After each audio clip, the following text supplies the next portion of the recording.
Vamos ler? Escolho que o meu casamento seja um compromisso para a vida inteira. Vamos orar. Querido Deus, adoramos o Senhor. Te agradecemos pela vida que tens nos dado, pelo poder que sustenta nosso caminhar, nosso pensar, nosso existir. Meu Deus, o Senhor é nossa força, o Senhor é o escudo da nossa vida, o Senhor é a fonte que renova, sacia nossa sede, fortalece nossa convicção, nosso coração. Obrigado, Senhor, pela vida de todos meus irmãos aqui neste local e em todas as outras partes, onde essa palavra será ouvida. Que o Espírito de Deus esteja igualmente abastecendo o coração de todos, em nome de Jesus. Amém e amém. Deus estabeleceu a família antes da igreja, da escola e do governo humano, ou do Estado. Então a família recebe prioridade máxima na elaboração de Deus para a existência humana. Primeiro, o mais importante. Então, qual foi o mais importante? A família. A Bíblia começa com a união do primeiro casal e termina lá no livro do Apocalipse, falando sobre as bodas do Cordeiro. Então, essa ideia de família, de casamento, está em toda a palavra de Deus. Jesus principiou o seu ministério de milagres numa festa de casamento. Ele poderia ter começado o ministério dele ressuscitando um morto, né? Dando vista a um cego, fazendo qualquer milagre grandioso que ele quisesse. Mas ele escolheu que o ministério dele, o primeiro milagre dele, o princípio dos seus milagres, fosse exatamente numa festa de casamento, dando ali, é claro, a sua aprovação sobre o casamento, sobre a família. A Bíblia diz: venerado seja entre todos o matrimônio e o leito sem mácula, porém aos que se dão à prostituição e aos adúlteros, Deus os julgará. Hebreus 13, 4. Venerado, honrado, respeitado, seja entre todas as pessoas, entre toda a humanidade, seja a celebração e a realidade do matrimônio. O matrimônio merece respeito, né? Merece honra. O matrimônio eleva o homem, dignifica o ser humano, dignifica muito. A família é o ponto de partida de todos os relacionamentos. Não existiria governo sem família. Não existe escola sem família. Não existe igreja sem família. Pode até existir família sem igreja, família sem escola, mas nunca vai existir uma igreja sem família. A família é a oficina modeladora do caráter. Isso aqui é muito sério, porque Deus trabalha em áreas de nossa vida, dentro do casamento, do relacionamento de pai, filho, esposo, esposa. Deus trabalha em áreas de nosso caráter que Ele não trabalharia de outra forma. Tem pessoa que fala assim: casamento tem muitas questões, tem muitos pontos difíceis. Sim, é que Deus quer te treinar dentro do casamento, por meio então deste esforço conjugado, marido, mulher, pais e filho. Deus está treinando você para ser rei e sacerdote de um reino. Se você não conseguir adequar liderança, amor, aceitação dentro da sua casa, como que você vai representar o reino de Cristo, o reino do amor, da luz, na eternidade, né? Então o Senhor nos treina para essa liderança tão grandiosa no futuro, Ele nos treina dentro da família, do lar. Então, aqui para nós, Deus realmente leva a sério a ordem que Ele deu de que o casamento seja para a vida inteira. No que depender de você, que já teme a Deus e conhece a palavra de Deus, qualquer que seja o compromisso, a partir da sua conversão, da luz que Deus te deu, qualquer que seja o compromisso que diz respeito à constituição de uma família, de um lar, tome este compromisso para a vida inteira.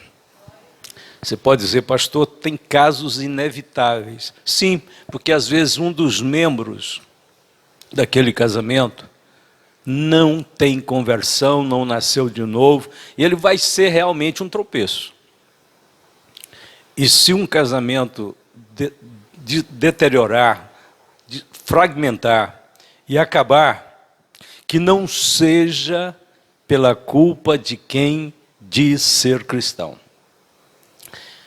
Que seja então pela culpa daquele que estava naquela relação conjugal, de casamento, matrimônio, mas que nunca nasceu de novo.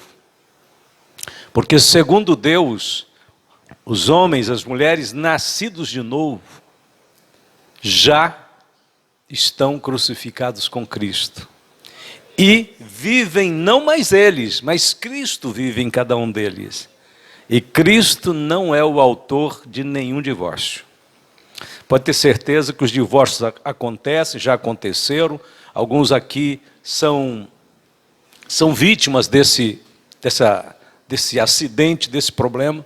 Mas depois de conhecer a Deus e a verdade do Senhor, você vai chegar à conclusão de que só aconteceu porque não eram nascidos de novo. Ou um ou outro, ou os dois, né? Aí com certeza, a possibilidade de um casamento se fragmentar é realmente muito grande. Principalmente à medida que o tempo passa e o fim vai chegando, as autoridades vão facilitando cada vez mais os meios legais para dissolver um casamento. Hoje é muito fácil dissolver um casamento. Agora, não é possível dissolver um casamento por bobagens diante de Deus, não. Diante de Deus, Ele diz que nós temos que perdoar, nós temos que ser humilde, nós temos que deixar Cristo viver em nós. Então, vai tirando todas as margens e as possibilidades para levar à frente uma resistência, uma atitude de soberba, de teimosia ou de promiscuidade. Por quê? Porque Cristo vivendo na pessoa, Ele não vai viver essa vida. Ele vai viver a santidade, a pureza, a humildade, o perdão. E aí é muito fácil, né, irmão, dar certo duas pessoas nascidas de novo, que precisam de perdão, vão dar perdão, precisam de humildade, vão ter humildade, precisam de santidade, vão ter santidade. Então, diante das dificuldades, o cristão nunca deve considerar o divórcio. Você que chegou até aqui no Evangelho, na doutrina de Cristo, depois de ter passado por todos os revés da vida, agora você vai lançar os fundamentos da palavra de Deus sobre a sua vida. E esquece o passado que foi talvez sem Deus, põe debaixo da graça de Deus, porque não tem como retornar lá e tentar remendar essas coisas. Se alguém está em Cristo hoje, agora, nova criatura é. As coisas velhas passaram. Agora, daqui para frente é desse jeito. É Cristo no barco e há capacidade para gerir os problemas, acertar as pontas e viver até que a morte nos separe. Porque o Senhor tem sido testemunha entre ti e a mulher da tua mocidade, para com a qual procedestes deslealmente, sendo ela a tua companheira e a mulher da tua aliança. Portanto, guardai-vos em vosso espírito, e que ninguém seja infiel para com a mulher da sua mocidade. Pois eu detesto o divórcio, diz o Senhor Deus de Israel, e aquele que cobre de violência o seu vestido.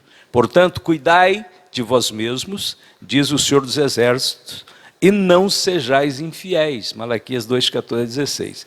Então, está aí. Alguém quer saber o que Deus pensa a respeito do divórcio? Eu detesto o divórcio. Ele, porém, respondendo, disse-lhes: não tendes lido que aquele que os fez no princípio, macho e fêmea os fez? E disse: portanto, deixará o homem pai e mãe, se unirá à sua mulher, e serão dois numa só carne? Assim não são mais dois, mas uma só carne. Portanto, o que Deus ajuntou, não o separe o homem. Mateus 19, de 4 a 6. Aqui está um mistério, né? Grande mistério é o mistério do casamento. Porque a Bíblia diz que Deus, que fez de um, Deus fez dois, que Deus tirou a mulher do homem. Então, de um, Deus fez dois. O mesmo Deus que de um faz dois, também faz de dois um. Os dois serão uma só carne. No casamento, essa unidade misteriosa, profunda, passa a ser válida, considerada e vista sob os olhos divinos. Então, você e seu esposo, você e sua esposa, são um. Vocês trabalham unidos, vocês vão para o mesmo rumo, vocês não têm divergência. Vocês podem trocar algumas ideias, um aproveitar a opinião do outro, a ponto de vista. Muitas vezes, alguém dentro do casamento consegue ver melhor uma situação, e aí, com todo o amor cristão, com toda a sabedoria, você expõe para o esposo: olha, eu penso que você está planejando fazer dessa forma, mas eu estava pensando que talvez assim e assim pode ficar até melhor, né? Você explica, põe seu ponto de vista, e o esposo sábio e que ama vai ouvir, vai dizer: é verdade, você tem razão. Do mesmo jeito, a esposa, que muitas vezes é orientada, até divertida, diz: olha, não é dessa forma que fica bom. Também, sabiamente, ela atende, diz: é verdade, nós vamos fazer em comum acordo, tudo. Toda escolha, tudo deve ser feito com um propósito único, né? Pode ter ideias variadas, mas depois da decisão, depois de ajustar os olhares na mesma direção, aí segura um na mão do outro e diz: vamos juntos.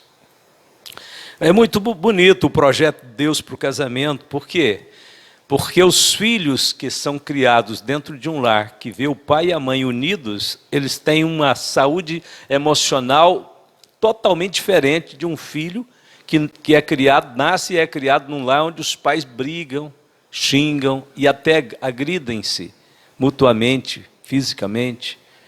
Os filhos se tornam inseguros, revoltados.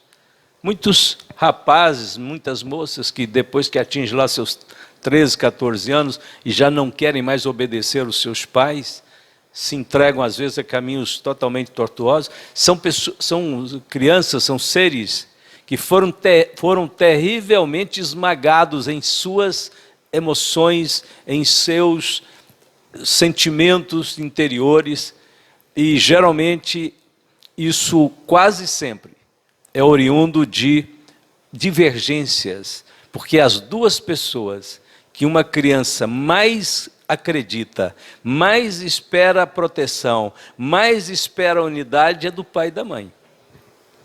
Se ela não encontrar isso dentro da casa dela, o mundo inteiro é inseguro para ela. Agora, uma pessoa que nasce e cresce num lar que o pai e a mãe estão sempre se esforçando para ajustar todas as decisões, todos os planos na mesma direção, aqueles filhos vão ter segurança total. Aliás, tem uma explicação, né, que pai, mãe e filho não é pai, filho e mãe, não é mãe, filho e pai, é pai, mãe e filho. Ou seja, o filho não está no meio do pai e da mãe, não está entre eles. Alguém pensa assim, não, até há um projeto de família que existe, eles fizeram um logotipo com um pai, um filho no meio e uma mãe do outro lado. Não é certo, porque pai e mãe não pode ser dividido, nem por filhos, por ninguém. E isso não é colocar o filho numa condição de desprezo, não. É colocar ele numa situação de segurança. Porque o filho sabe que o papai e a mamãe são uma só carne. Ele está ao redor dos dois, mas nunca no meio. Ah, pastor, nós temos que dar cobertura, proteção para os filhos. Você só dá proteção de verdade para o seu filho se você for uma companheira unida ao seu esposo em tudo. Filho tem que estar aí de lado. E mãe tem que ter essa sabedoria, né? A mãe está assando o bolo lá em casa, preparando as coisas na volta do dia, a criança brincando. Mãe, me dá um pedacinho do bolo. Tudo bem, vou te dar um pedacinho do pudim e tal. Mas quando ela termina, ela diz, olha, a parte de vocês está aqui. Agora essa parte aqui de quem é? Os filhos já sabem, é do papai. Ele disse, então essa aqui ninguém toca nela, essa é do papai.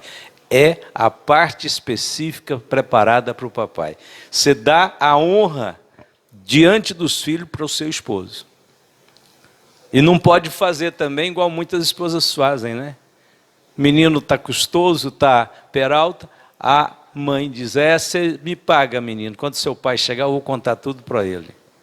Porque aí a parte ruim fica para o pai.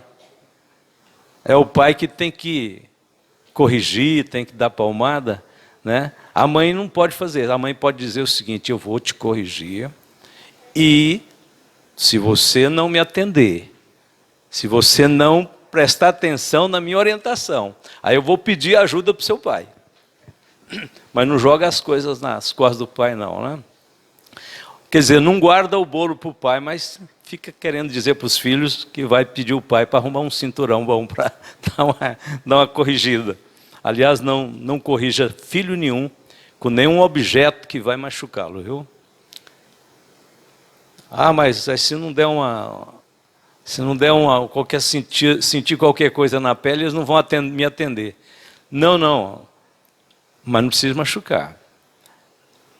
Uma chineladinha assim na polpa, e na polpa é bom que está mais visível, não machuca ninguém, dá uma ardidinha boa na hora, é o suficiente. Não passa disso não, porque aí é descarregar ira. Às vezes é descarregar ira em cima dos filhos, é outro problema que pode gerar filhos revoltados. Agora aquela correção, na hora certinha, sem ira, dá um respeito. Os meninos passam a ter um respeito pelo papai e a mamãe, precioso.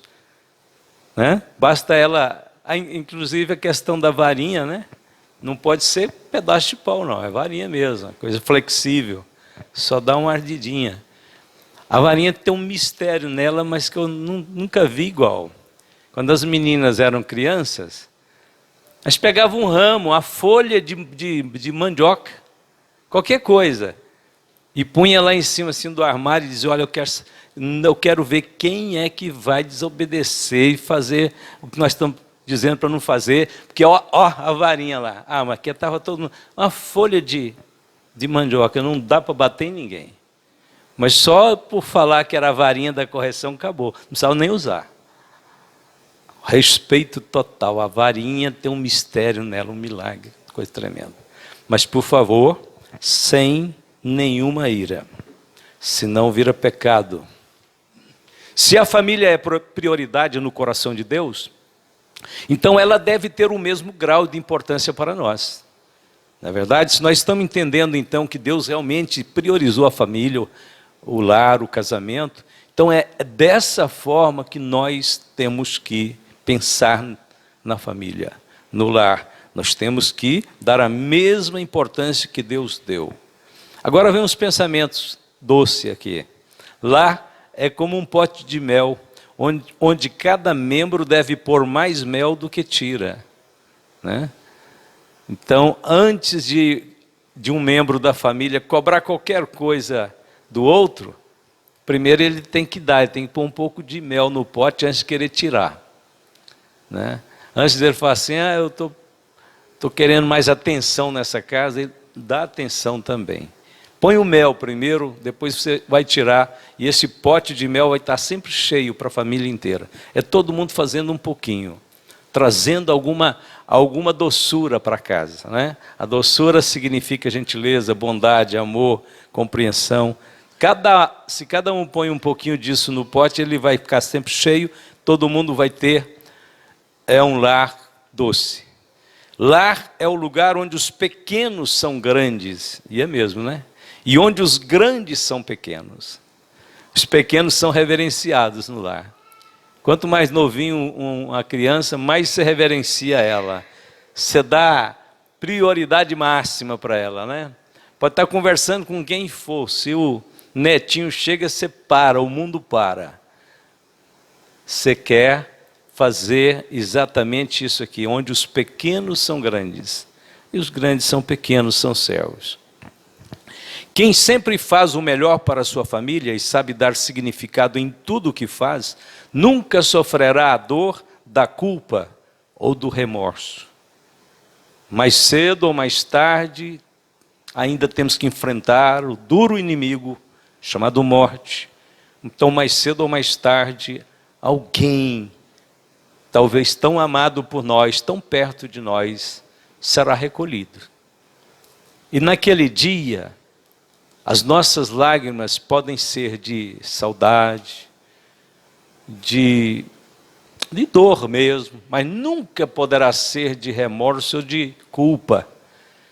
Por quê? Porque nós teremos que viver de tal forma que ninguém precise dizer um dia, eu podia ter feito diferente. Eu deixei passar a oportunidade de dizer para essa pessoa tantas coisas bonitas. Aí não adianta, né, irmãos? Há um choro em velórios, com certeza há uns choros bastante desesperador. Mas quem ama, quem aproveita as oportunidades para fazer o melhor para o outro, começando dentro de casa, vai chorar um choro, vamos dizer assim, sadio, né? É da saudade, das boas lembranças, mas nunca de coisas que podiam ser feitas e não foram. A grandeza do caráter de uma pessoa é medida pelo tamanho do sacrifício que esta pessoa é capaz de fazer em favor de seu cônjuge, de seus filhos e de seu próximo. E é mesmo, não é?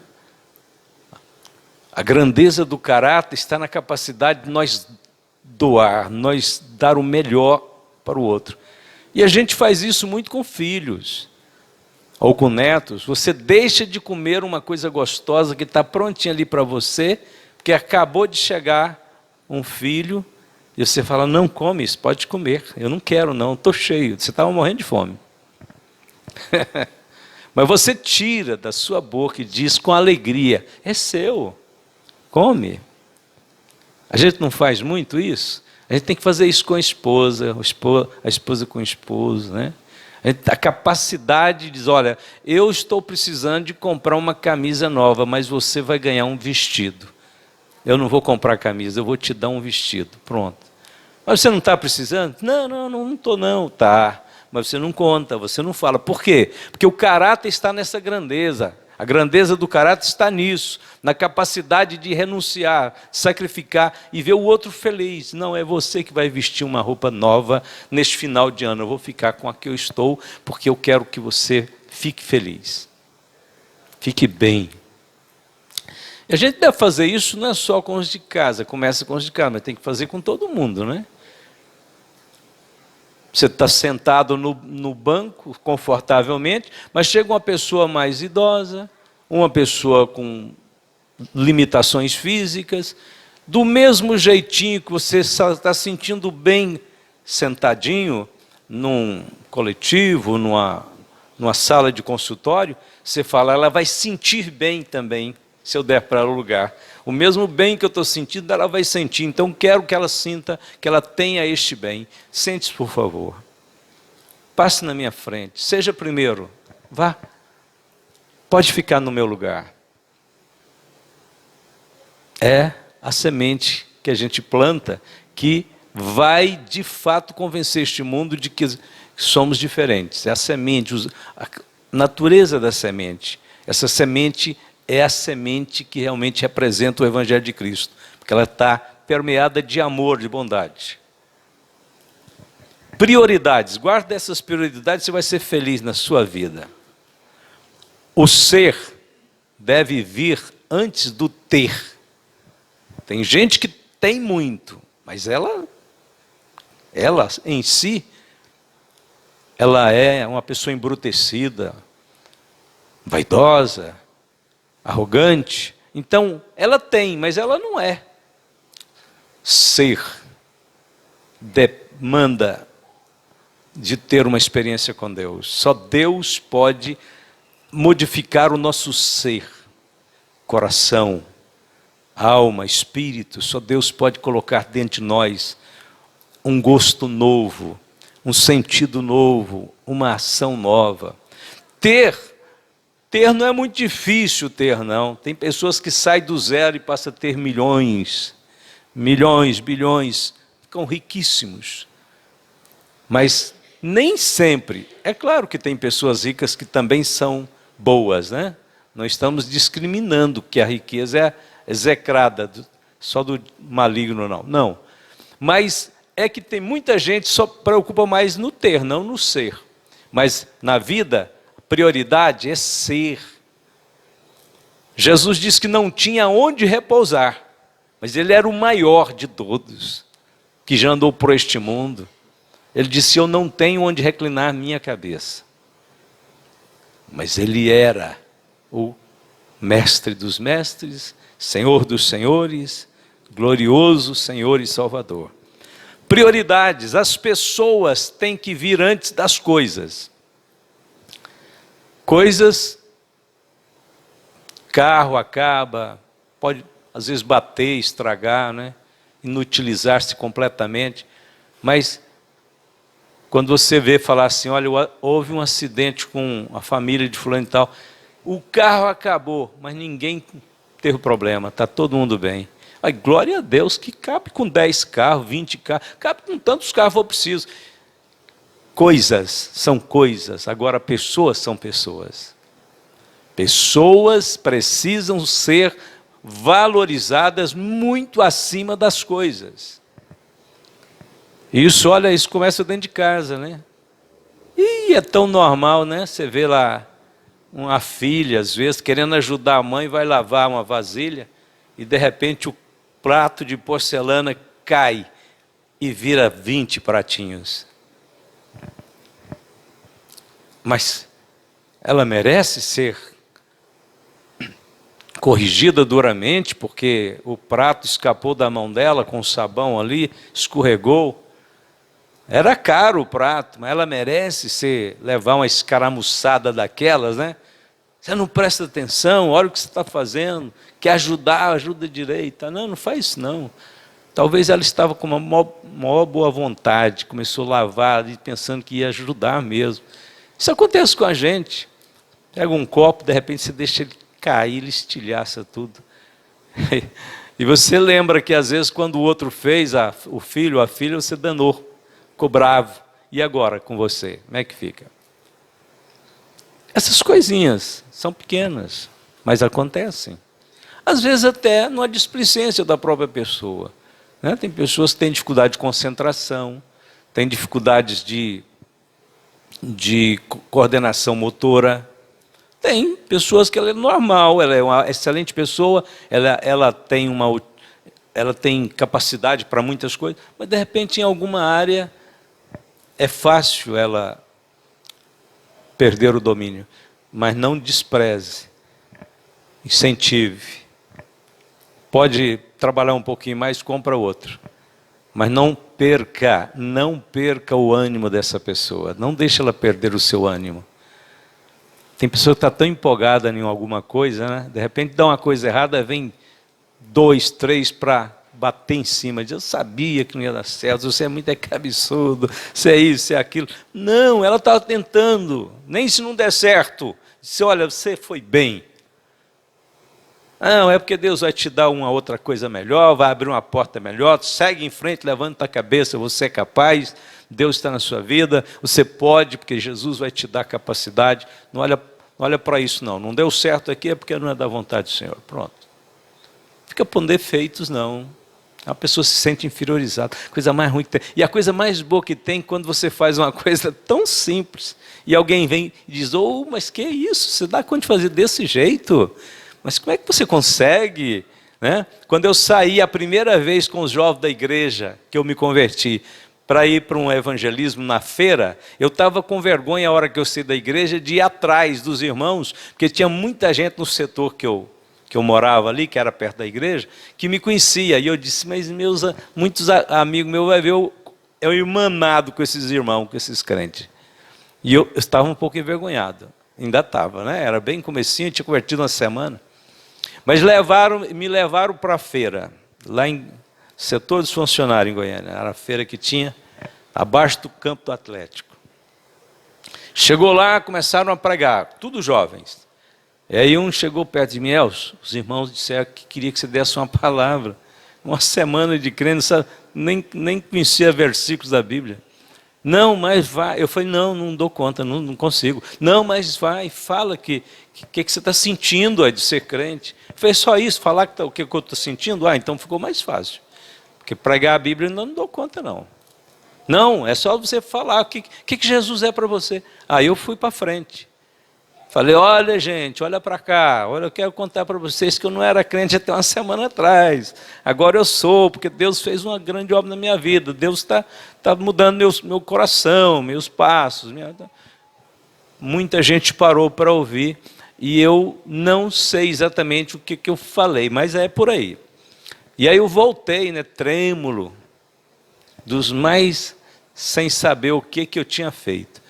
Aí um irmão já chegou perto de mim, me abraçou e disse, glória a Deus, Deus te usou aqui agora. E eu acreditei, acabei acreditando, falei assim, mas será que Deus está querendo me usar então mesmo? E veio outro, e disse, você não pode faltar mais nos cultos. Eu falei, eu não sei, o que eu fiz? Ele disse, não, foi uma bênção. Eu sei que não foi lá, quase não tinha nada muito extraordinário. Mas como eles ficaram tão empolgados, me fizeram acreditar que Deus estava querendo realmente trabalhar na minha vida e me usar. E aí eu nunca mais parei. A minha juventude inteira foi fazer culto na rua. Na praça, na feira, no zoológico, nos ajuntamentos, ali, igual tudo que tinha gente, nós íamos. Mutirama, Praça Tamandaré, quando começou, juntava jovens quanto é lado para beber cerveja, fazer bagunça, nós íamos lá para pregar para eles. As pessoas antes das coisas. A família antes dos amigos. Tem pessoa que gosta demais dos amigos, Sai do serviço, não está com vontade de ver os filhos, não, nem a esposa, Às vezes sai do serviço numa sexta-feira, e vai emanar com os amigos, jogar bola, tomar cerveja, ver futebol, qualquer coisa, e chega em casa na sexta-feira, lá pelas 11, meia-noite, e a esposa nem sabia onde ele andava. Por quê? Porque ele gosta demais dos amigos, mais do que da família. E não tem negócio não, viu? Mas essa negociação não existe. Família antes dos amigos. né? O irmão Edilson falava para mim, a irmã Carla, a mãe da irmã Carla não é crente, a dona Aparecida, os irmãos conheceram ela. Era uma senhora muito reta, muito justa. E toda vez que a gente às vezes ia na fazenda, algumas vezes eu fui junto com ela e o irmão Edilson. E aí o irmão Edilson falou, nós queríamos ver com o senhor pode ir comigo em tal lugar, assim, assim, tal dia, assim, a dona Aparecida lá atrás, escutando. Aí o que ele acabava de falar, eu falava, bom, irmão Edilson, eu vou ver com a Eleusa como é que estão as coisas, como é que estão os compromissos dela, para ver se eu posso te dar uma palavra que eu posso estar com você nessa viagem. Eu vou ver com ela. Aí um dia, a dona Aparecida deu um testemunho para eles, eu não estava junto. Ela disse, eu gosto demais do jeito do pastor Elcio. Olha que eu nunca preguei para ela assim, de ficar falando Bíblia para ela. Ela conhece da Bíblia.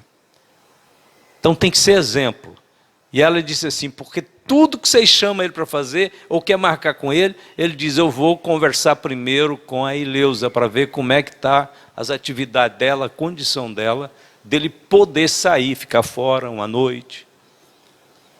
Ela disse que ela veio de um casamento fracassado com o pai dos filhos dela, e ela disse, se todo casamento fosse assim, não tinha separação. Falei espontaneamente, né? Nunca premeditei daquilo, mas realmente até quando a gente vai sair de casa para ir no supermercado, a gente fala um para o outro, estou indo, mas de lá eu já volto. Outra vez, olha, eu vou em tal lugar assim, assim, assim, e creio que devo demorar tantos minutos, tantas horas. Esse entendimento é comum, a Eleusa também faz isso. Tem que ir lá na vila hoje fazer uma fisioterapia, tem que ir ali, tem que acolá, tem que fazer uma consulta amanhã, já avisa hoje. Amanhã, tal hora, eu vou ter que sair para fazer um exame, tirar sangue, esses negócios de rotina, né? Família primeiro, depois amigos. Fidelidade antes da felicidade. Tem gente que é obcecado, ele é doente, eu tenho que ser feliz. Eu tenho que ser feliz, porque eu tenho que ser feliz. Não, irmão, a felicidade você não precisa correr atrás dela, não. Ela que corre atrás da gente. A Bíblia diz que o Senhor disse assim, que a bondade e a misericórdia me seguirão. A felicidade também segue o homem justo, a mulher justa. Ela não anda atrás dela, não. A felicidade vem atrás da gente. Então, as duas palavras começam com F, fidelidade e felicidade. Mas tem uma grande diferença. Não é porque começa com a mesma letra que são iguais, são bem diferentes. Fidelidade aqui é a atitude nossa em que o nosso primeiro compromisso na vida não é ser feliz, é ser fiel. Não é ser feliz, é ser fiel. Eu só vou ser crente se eu tiver uma grande felicidade. Tem pessoas que foram escolhidas para crer em Deus, para morrer por Deus. Nós estudamos, agora, na semana passada, que Estevão foi chamado por Deus para dar a vida pelo Evangelho. Claro que ele morreu sob pedradas. É claro que aquilo ali não foi confortável para ele, não. A gente acredita, a gente tenta acreditar nisso, na realidade, de que Deus pode ter anulado a possibilidade de dor, né, na hora das pedradas, possibilidade de aflições, né? Mas isso é o que a gente quer. A gente gostaria que fosse desse jeito, mas e se não for? Se Deus escolheu Estevão e ele realmente sentiu muitas dores, eu creio que ele experimentou todo o gosto amargo da fúria e do ódio daqueles judeus, descarregada nele com pedradas, com violência. A Bíblia diz que eles taparam os ouvidos e ficaram cheios de ódios contra ele, porque via o seu rosto como o rosto de um anjo de Deus. E a gratificação que Deus deu para Estevão antes de morrer foi dar para ele a visão de Jesus Cristo de pé à direita de Deus. Essa foi a gratificação. E depois de morrer, claro, ser recebido em glória. Mas o corpo dele ficou estilhaçado, né? Ali no chão. A dor com certeza não foi anulada, não. Até o espírito dele ser chamado, tirado do corpo, ele deve ter sentido muita dor. Então é fidelidade, primeiro. Depois, felicidade. Felicidade, quem tem Jesus, Jesus disse que rios de água viva fluirão do seu interior. Isso fala de uma vida plena. Uma paz, uma alegria, que vai muito além do que nós podemos imaginar. Quinto, a igreja antes das diversões. Prioridade na vida. Eu tenho duas opções. Ou eu vou para o culto hoje, ou eu vou passear com a família. Ou eu vou para o culto, ou eu vou juntar com os amigos da escola para brincar de bola. Não, peraí, tem culto? Então não pode ter jogo de futebol, nem brincadeira, nem passeio. Primeiro a igreja. Dá prioridade para a igreja. Tem algumas reuniões na igreja que você não pode comprometer ela com nada, né? A ceia do Senhor é sábado agora. Vamos fazer compromisso? Fazer viagem? Fazer churrasco? Ir para a chácara? Não. Uma vez por mês. É a ceia do Senhor, a celebração do corpo e do sangue de Jesus. Nós temos que honrar isto. Tem que custar alguma coisa para nós a nossa fé. Se a nossa fé não exigir algum sacrifício, alguma desprendimento nosso, esta fé não é aquela fé que Pedro disse. A fé que é provada será achada em louvor no dia de Jesus Cristo.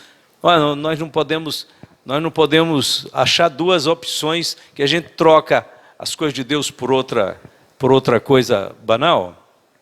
Então essa fé não vai ter louvor no dia de Jesus Cristo. A fé que vai ter louvor é a fé que é provada no fogo, a Bíblia diz. A fé que é provada se acha em louvor. Então, glória a Deus. A fé de Estevão, sem dúvida, se acha hoje em louvor diante de Deus, porque ele testificou do Senhor até a última hora.